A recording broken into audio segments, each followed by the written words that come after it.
Diqqat! Shoshilinch tezkor xabar. Taniqli futbolchi Abduqodir Husanov haqida kutilmagan xabarlar oshkor qilindi. Batafsil videoda bilib olishingiz mumkin. Assalomu alaykum hurmatli tomoshabin. Tezkor yangiliklardan birinchilardan bo'lib xabardor bo'lishni istasangiz, videomiz ostida bir dona like va podpisatsiya tugmachasini bosib qo'yishni unutmang. O'zbekiston terma jamoasi hamda Manchester City himoyachisi Abduqodir Husanov faoliyatini Madridning Real klubida davom ettirishi mumkin. Ficha.jez nashri xabariga ko'ra, qirollik klubi 21 yoshli futbolchini ijaraga olish bo'yicha muzokara olib bormoqda. Manbada yozilishicha, madridliklar katta mablag' sarflamasdan himoya chizig'ini kuchaytirishni maqsad qilgan. Sababi jarohatlar jamoaning o'yin sifatida jiddiy ta'sir o'tkazmoqda. Husanov esa ularning barcha talablariga javob beradi. O'zbekistonlik himoyachi 2025-yilning yanvar oyida Lensdan qariyb 40 million yevro evaziga transfer qilingan bo'lsa-da, Xosep Gvardiola jamoasida yetarli o'yin amaliyotiga ega bo'lmayapti.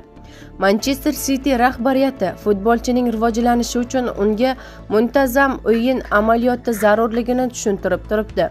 Shu sababli, agar yetarli o'yin amaliyotini kafolatlay oladigan bo'lsa, klub Husanovni ijaraga berish variantini ko'rib chiqishga tayyor.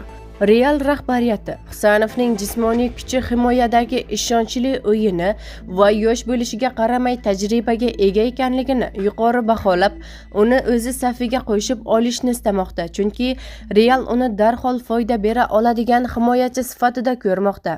Shuningdek, madridliklar Husanov transferini nafaqat sport, balki marketing tomonidan ham foydali deb hisoblamoqda. Klub Osiyo bozorida o'z o'rnini mustahkamlash ustida ishlamoqda.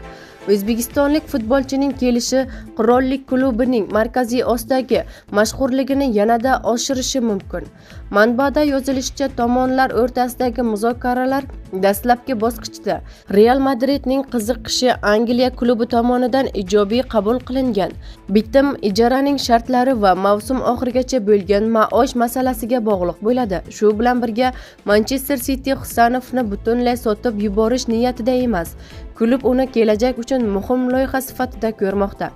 Ma'lumot uchun, Husanov joriy yil mavsum Manchester City safida jami 9 ta uchrashuvda maydonga tushgan. Transfermarkt portali himoyachining qiymatini 35 million yevroga baholamoqda. Avvalroq Abduqodir Husanovga Angliya Premier Ligasining boshqa bir klubi Liverpool ham qiziqish bildirayotgani haqida xabarlar tarqalgandi.